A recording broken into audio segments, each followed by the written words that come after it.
Hey, welcome to HR Famous, brought to you by Kinetics, the leading RPO recruiting firm for growth companies. Named by HRO Today as the top midsize RPO provider, Kinetics uses its unique skill-based recruiter model to deliver on RPO engagements, allowing them to customize scope to meet your unique hiring needs. If you have recruiting challenges and want to consider RPO as a solution, give Kinetics a call. Find them online at kineticshr.com. HR Famous is also brought to you by HRU Tech, a contingent staffing firm specializing in engineering, IT, and technically related placements across multiple industries.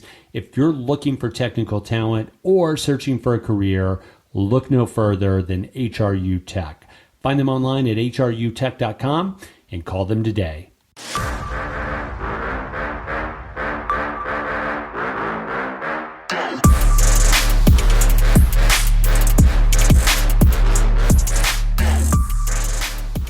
Hey everybody, welcome back to the HR Famous podcast. Today I'm leading off Tim Sackett with HRU Technical Resources out of Lansing, Michigan, and with me always, not always, because KD missed one already. He was tardy. Put him on the report card. Yeah. My buddy Kris Dunn out of Atlanta, Birmingham. It's almost like when he tells me I'm from Detroit, Lansing. It's all about the same. Birmingham, Atlanta. And Same thing. And also one of the smartest people I know in talent acquisition, the VP of brand talent from the Marriott Corporation, Jessica Amber Lee. No, what's your middle name, Jessica? We don't even know what your middle name is. It's Hannah. Jessica Hannah Lee. Here with perfect attendance, unlike Kris Dunn. Attendance. Calling in from her bedroom with a made bed and giant windows. Right. Tim, this is getting awkward. Yeah. Tim, I'll take the awkward out of it, JLee. I love the contrast between JLee's intro, which was smartest person illuminating, et cetera, et cetera. And then like for KD before that, it wasn't after. It was like, my buddy, dumpy ass suburb of Atlanta. Welcome, Kristen. Well, I want to spread out the love every time. I don't want to seem too forward. So, hey, we got a couple of things to talk about today because we have a podcast. Otherwise, it would be kind of awkward if we just showed up and listened to us talk. But that's really the concept, right? It was just saying, hey, we're all on the phone once a week. We're friends. Let's talk about it. So because we're HR Famous podcast, we wanted to talk about the SHRM announcement, which most people won't know because it's kind of a inside baseball thing, right? So yes. I got to do like a few seconds of explanation. JLee and I can kind of riff a little bit, but so there used to be a thing at SHRM National Conference, which is the largest HR conference in the world. It's gigantic. This year we'll have like 25,000 people in San Diego, 25,000 HR people in San Diego. Fun time, good party for HR folks. And they had a thing called the SHRM Blog Squad. So back in the day when all of us were bloggers on Fistful of Talent, and we wrote, and like Katie and I are like the two last OGs that write all the time. We still write. We still write. Writing is fundamental, Timmy. We got asked if we would join the SHRM Blog Squad, and it was pretty cool because there wasn't a lot of people, and we just kind of said, cool, we'll do it. It wasn't a lot of expectation. We'll just kind of show up and write about something you saw or whatever it might be. I think it was our friend Lori Rudiman would do the SHRM swag blog post, which I always thought was funny. Right. She would go to everyone's booth and grab the crappy swag and then like do a whole post on it and video. Anyways, year after year after year, the blog squad grew and to the point where it probably got a little unmanageable for SHRM's sake. I think the crew, the community that it created was pretty robust. A lot of people came in, some that were blogging, some that were doing podcasts, some that were doing video stuff, some that maybe they just showed up because, they wanted to be a part of the community. But I think that crew became pretty tight knit in terms of not just showing up for SHRM National, but even throughout the year. So we get a big SHRM 20 influencer. So they already changed the name. We get an email from the crew over at SHRM saying, hey, for this year, we're kind of doing a little pivot on the blog squad. A little pivot. And we're going to change it to the HR influencers. And there's some criteria now to be an influencer. There's criteria, Tim? There's some criteria. Before it was just like, hey, you're going to be in the city we're going to be in. You want to write? Let's show up, you know. It was pretty cool. They gave us a pass, and we kind of came. So this year, it's influencers, follower numbers have to be 20,000 plus, and you have to have a certain level of engagement. They didn't define either one of those, so we're not sure exactly how they're counting the 20,000 plus. Is that Twitter followers? Is that IG followers? Is that a combination of LinkedIn and Facebook and everything?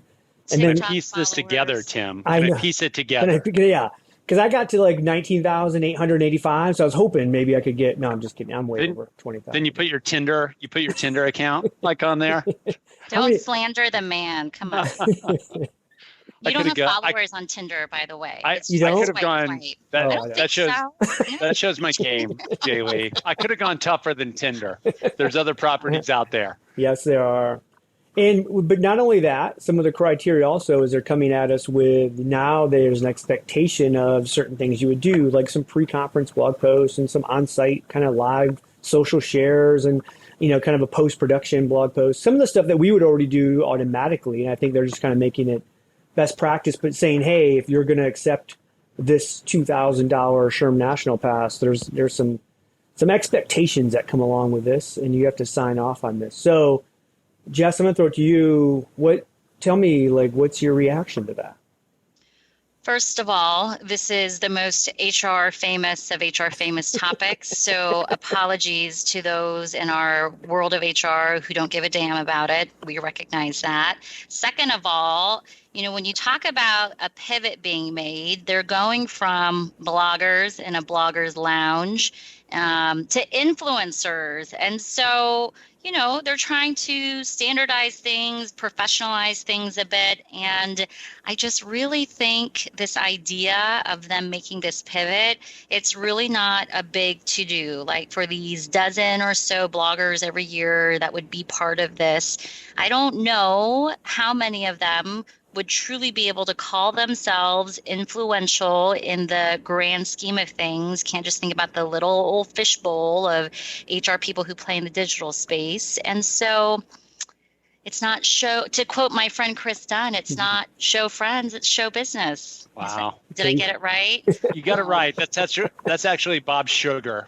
I don't even know who that is. See, so I actually just always say, my friend Kris Dunn says this all the time. It's not show friends, it's show business. Shout out to Bob Sugar from Jerry Maguire. It wasn't even in the movie. God, we have a lot to talk about, so I'll put a bow on this thing. I do. No. I got you something want to react? too, Timmy. Okay, go. You want me to go or you want to go? No, you go. I got something. You go. Hey, I got a hot take for you. The big thing was it's really hard to put criteria in to say you have to do this much work in exchange for like the free pass to a national conference, whatever the benefits are. Hey, the hot take is that if SHRM would have actually like just gone with requirements, like in terms of the work that had to be done while you were at the conference a few years ago, it probably wouldn't have expanded to the place where a lot of people might be disappointed that they couldn't be part of that blog squad or influencer like thing now. One time for a friend, Tim, it wasn't you or JLee. One time for a friend, I tried to organize coverage at a pretty good sized conference. And you would have thought that when I said, hey, by the way, you're going to have to do this many blog posts, you know, here's what we're going to cover. We're going to get organized. You would have thought that I had asked those people who were people a lot like you and I, Tim. You would have thought that I had asked them to, I don't know, pass gas in public, like on command. It was unbelievable the response I got. And you know, I just kind of slinked away and never tried that again. It's hard to do. The other part of it is like SHRM, like state SHRM, local city stuff, like they have stuff, you know, all the time as well. You can get involved with that. And I will tell you, like, if you're not a writer or you're a blogger, you can be like an IG, Instagram kind of like, hey, put up 30-second, like just thoughts of the day on HR. Hashtag the heck out of that thing with all the HR hashtags.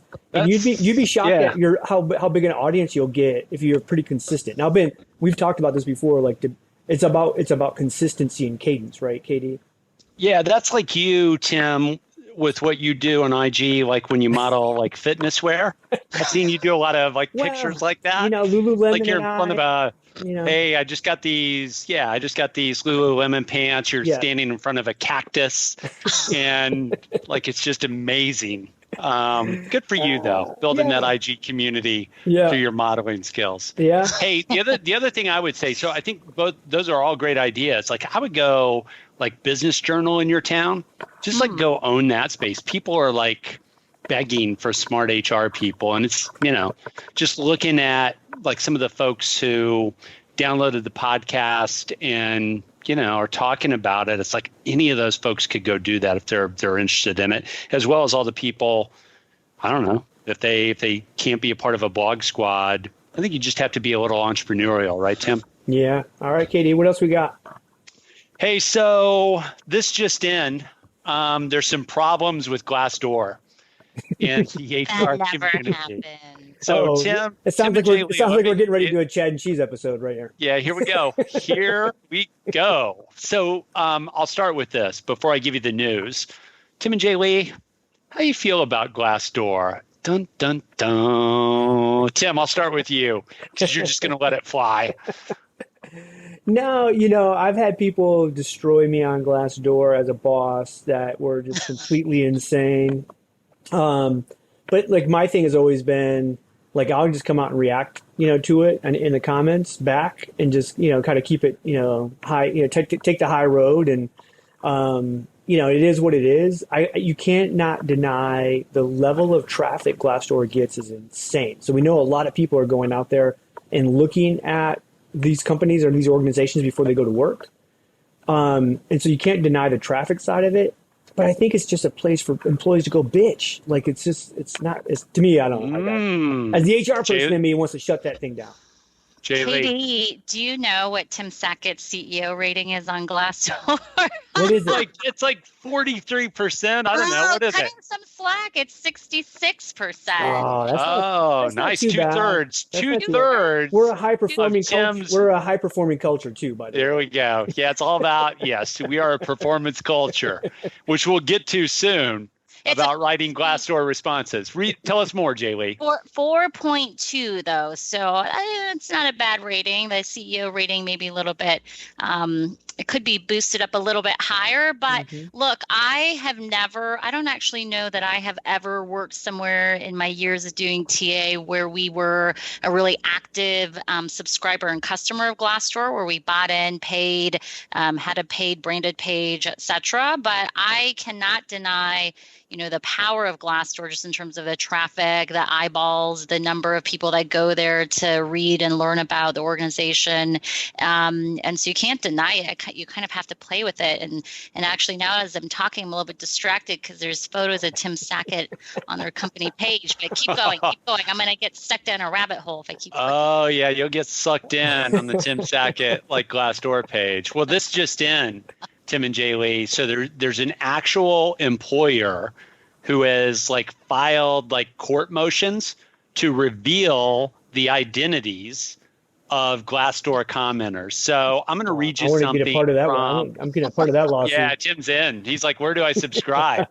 So there's a press release out there from the Electronic Frontier Foundation, and it's entitled "The EFF." That's the organization, fights to protect anonymity of Glassdoor commenter. So here we go. The EFF is asking a state court to protect the identity of an anonymous Glassdoor commenter who's being targeted by their former employer. The EFF filed a motion to quash a subpoena for identifying information of its client after the cryptocurrency exchange company known as, this is the way I'm going to pronounce it, Kraken, filed suit against several anonymous reviewers seeking to identify them based upon a claim that they breached, this is really interesting, their severance agreements by laying down negative Glassdoor comments. So release the Kraken. So the client, who's the former employee, by the way, that EFF is seeking to protect, they call him John Doe or her John or J Doe. So they don't even identify the gender. Shared their views on working for Kraken, which ranged, and this is classic, ladies and gentlemen, range from praising the, quote, skilled, knowledgeable, and nice colleagues, unquote, to a personal reflection that, quote, I personally had a deep sense of trepidation most of the time. That's that classic, by the way, JLee and Tim, that's that classic, give me pros and now give me cons, right? They asked for the balanced review.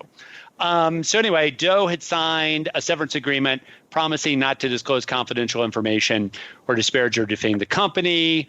Kraken publicly responded. They did their own response on Glassdoor, probably just like Tim does, thanking Doe for the feedback and wishing Doe the best. Yep. All right, JLee, I'm going to start with you. I think this is really interesting, and I've got more on Kraken in just a second, but I think it's super interesting that you have organizational change, somebody like files or somebody signs a severance agreement and you think you can identify them. So it has to be a smaller company, this Kraken, shall we say, and you actually lay down a lawsuit to say they're in violation of them and basically ask Glassdoor to give up the identifiers and the personal information of the people who wrote the anonymous review. JLee, what do you see?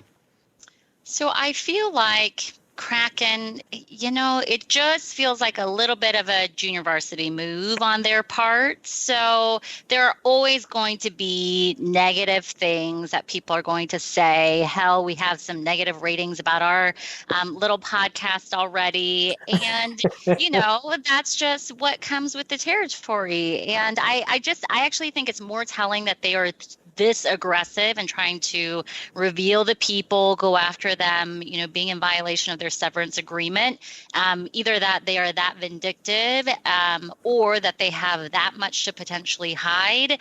If you're a big player, you're going to brush this off your shoulder and you're going to move on. And the smarter player would probably say, you know what, there's some things that we can do to, I'm not going to say bury those reviews, but to, mount a little bit of a more strategic offensive. I don't know, junior varsity. Hi there, I'm Peter Zollman. I'm a co-host of the Inside Job Boards and Recruitment Marketplaces podcast. And I'm Stephen Rothberg, and I guess that makes me the other co-host. Every other week, we're joined by guests from the world's leading job sites. Together, we analyze news about general, niche, and aggregator job board and recruitment marketplaces sites. Make sure you sign up and subscribe today. JV team is what JLee says. So Tim, so I looked on the Kraken Glassdoor site, and I've got some quotes coming up for you in a second. Mm-hmm. It looks like this was January, February of last year that they did these layoffs. And so the reviews came in, but Kraken changed course and began targeting Doe and other former employees. They targeted 10 of them, claiming they breached the severance agreements.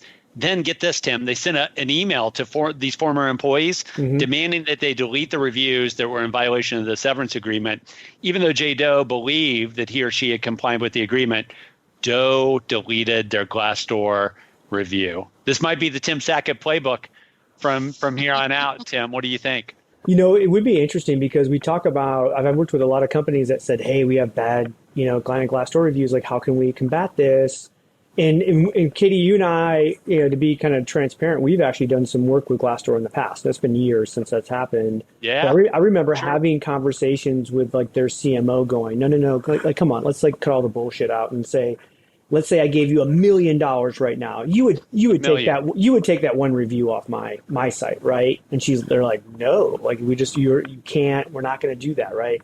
So they're pretty stringent about it. But so then people started to figure out, oh, well, I'm gonna have a system where every time a new employee gets hired, I'm gonna ask them, I'm gonna send them a link to our Glassdoor and say, please review us, and we want to hear about what you think about your first week of work, because everybody loves their first week of work. Right, it's the honeymoon period, right? I've even had organizations that have said, hey, we send this out after the annual review when someone scores the highest and gets the most annual percentage of raise. And we only is there anything wrong with that, Tim? We only send it to those people. That's just marketing, right? Because they're more likely to give you a positive review, right. and then you're going to load the system, like JLee said. You're going to game it a little bit, right? And load it up there and get that.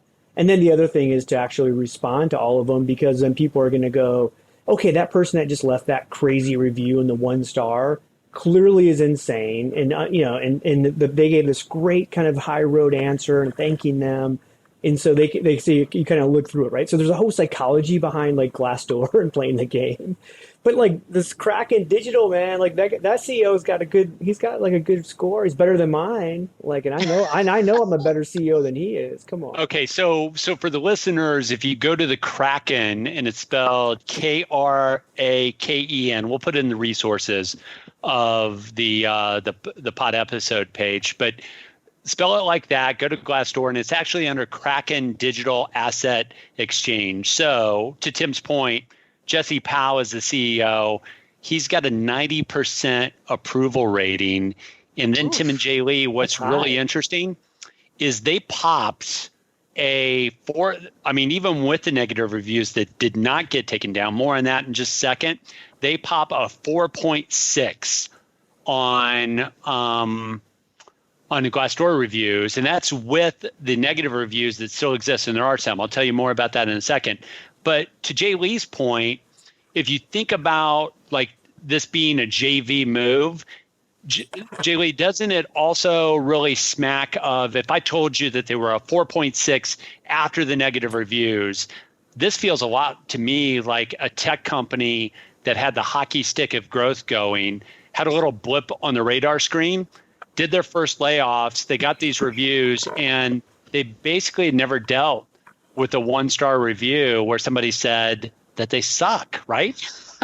Well, it's exactly that. And then here's where things get even more interesting for me. You go to their profile page and there's a giant alert at the top now. I don't know if you guys saw this, but it says alert employer legal action. This employer has taken legal action against reviewers and or Glassdoor reviews, blah, blah, blah. Exercise your best judgment when evaluating this employer. Yeah. I mean, that was the intent they wanted, right?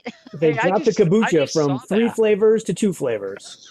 So I just saw that. What that means, so thank you for pointing that out, JLee. I've never seen that before. And what's amazing to me about that is clearly this is a company, some people would call the annual Glassdoor review as, some people would call that ransom. Mm-hmm. Just related to whatever benefits you get from that. I think clearly Kraken has not paid the ransom. If there's a Glassdoor alert at the top of the page, ouch! That's amazing. Now, a couple of things about this: we live in a review economy, so we're much more likely, as normal people, like somewhere in the middle, than we were 5 to 7 years ago to rate something or somebody. Would both of you agree with that? Mm-hmm. Yes. We're much more likely to do that. So I think what I've seen is that there's probably more balanced reviews in Glassdoor, but still to Tim's point, if you subscribe to, for lack of a better word, that this is where people go to bitch. Yeah.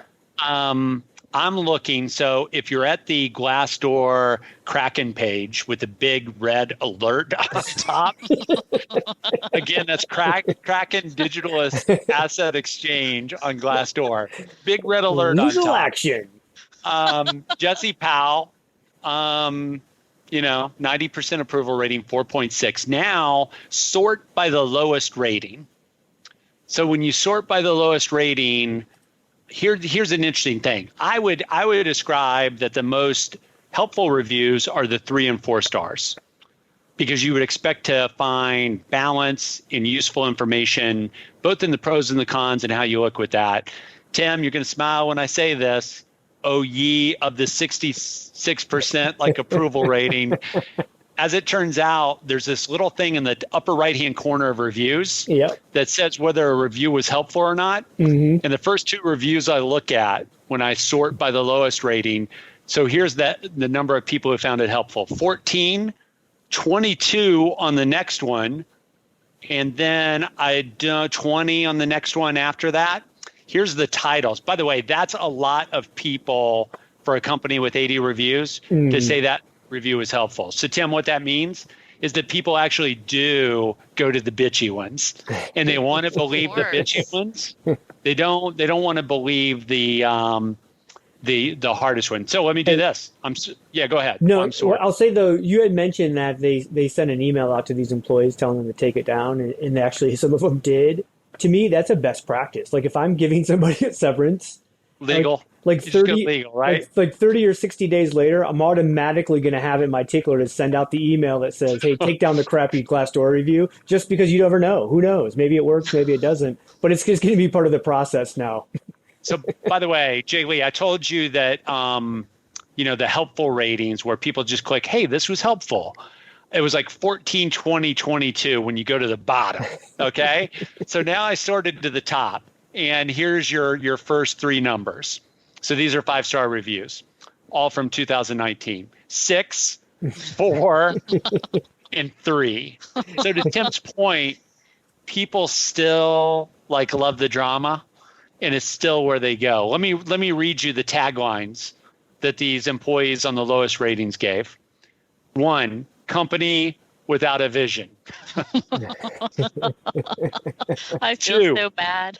2, extremely shady and poorly ran organization. By the way, all of these were done right at the time of the layoffs. Mm-hmm. These J-Does have not pulled them down. And 3, the sad reality of being I love this, Kraken Knight. Because that's apparently what they called their people. By the way, Katie, this company is actually paying at some level to engage with Glassdoor. Okay, because you see what they got? They have a featured review. So one of the things, if you pay, you can actually pick one review that you love to put at the top of all reviews that stays there all the time, right? So that's one of the benefits of engaging in this, is because most people are going to look at it and go, "Oh God, that's a good one," and then they're going to look at some other ones, and then they're going to see. But like that first impression is a 5-star review. Like, oh my gosh, they're everything. They're so awesome, and you can actually throw that up there. So Tim, responding to Glassdoor reviews, I think JLee had a good idea. You want to have some fun. I would tell you, I'm looking at the first response from the Kraken team, and I feel for them. Hell, they got a 4.6. Yeah. They really don't have issues. And their first response, and by the way, you can do, I think, paragraph returns in your response. Mm-hmm. The first response way too long. Tim? I would actually make it be known in the response that it's the actual CEO responding. Even if it's not, they don't know. But if I was the CEO of that company, I'd say, look, I want you to respond, and I want to know what you said. And if I have the time, I'll even do it myself. But I want that to come across. If you're trying to combat a negative kind of leadership thing, you want to make sure that you're coming in there as the actual CEO. Tim, I wonder, you mentioned that you saw some things on the Kraken Glassdoor presence that indicates that they do pay Glassdoor for some coverage. Shout out to the big red letters on top of your page now, as you think about that renewal. But Tim, I read how that's coded. So rather than saying Kraken CEO or Kraken, VP of HR, it does say Kraken Digital Asset Exchange, name of the company, and then response. I wonder if that's almost just not a pre-populated thing. It is, but I think in the comments, or you could actually put in there, or you could actually sign off within the text, right? To say, hey, it's Jesse, whatever. In our TripAdvisor reviews for hotels, he should do XOXO Jesse. Yeah. So I think their reviews, and everybody that's following along with us, you can go look at their responses. Some of them get a little bit smaller, but that one at the top is it's a little bit war and peace And then, but I will say this on a serious note. I think a preferred thing in responding to this, any kind of Glassdoor review, and Tim, this is back to you. You went straight to performance culture, right? And I'll read the second sentence in this. No, the third sentence. No, I'll read sentences 2 and 3. Kraken is an extremely successful startup in a volatile and exciting industry. The fast-paced, security-focused environment requires making complex, high-level strategic decisions expeditiously to protect our company. Hey, Tim, what's that code for? You tell me. Hey, thanks for your Glassdoor review. you kind of weren't fast enough to work for us. Kind of like my response. You're a little bit, yeah, it's a performance culture here. So, I mean, you kind of have to do a little bit of the, That would whatever be the martial arts is where you use the energy of somebody against them. I don't know which one that is. It would be a good presentation topic to take what Glassdoor responses and what they really mean versus what they say. Yes. Yeah. Other highlights, JLee, I'll throw it to you to start to wrap us up. The recent realignment was the most, oh, no, I'm sorry. That's from the people. I thought that was actually a response from Kraken. Anyway, like in closing, like on this thing, JLee, nice catch on the big legal action. It was kind of hard to miss. It was just right there staring at me in big red letters. I love that. That Glassdoor also goes hey, you leave a comment at your own you're probably going to get sued if you leave a comment. So don't do it. I think they could have made the font bigger on the red. I would have taken it up to a 24 font. Yeah, maybe flashing, Tim, to your point. All right, so what did we learn today? I think we learned that this is a really interesting approach. I feel like this is a company that wasn't used to harsh criticism. Mm-hmm. Yeah. And Glassdoor, I also think you've got a CEO with a 90% approval rating. I haven't looked up Jesse Powell. I would assume he might be a founder. And I think any kind of founder-driven culture, if you haven't felt it before, that stings, and you want to go after them. I don't think I'd ever go past legal action. I'd just do a really good response. Tim, I'll let you close this out. Well, I got to set up my tickler file for everyone who's left my company 60 days from now. April 15th. Send them the cease and assist Glassdoor comment section because you're breaking your severance, which I think is actually a little brilliant for a company that's really struggling with this, even though it's a little shady at the same time. But hey, I think everyone struggles with these Glassdoor things. And to me, you just have to make sure you're consistent in how you respond. And again, I love JLee's, kind of hey, show you a little bit of a personality. Don't come across like you're just a robot response. And I think most people will read through that. Hey, Tim, one quick question before we go. And JLee, I'll throw this to you first. How do you think Glassdoor responds to this? Just in terms of the cease and desist, they've either got to pull reviews. And I know some of the JDOs already pulled reviews. They either have to pull reviews or in legal action, if it goes long enough, they might actually have to give up the names of the people because there's this legal component to another legal document that they signed.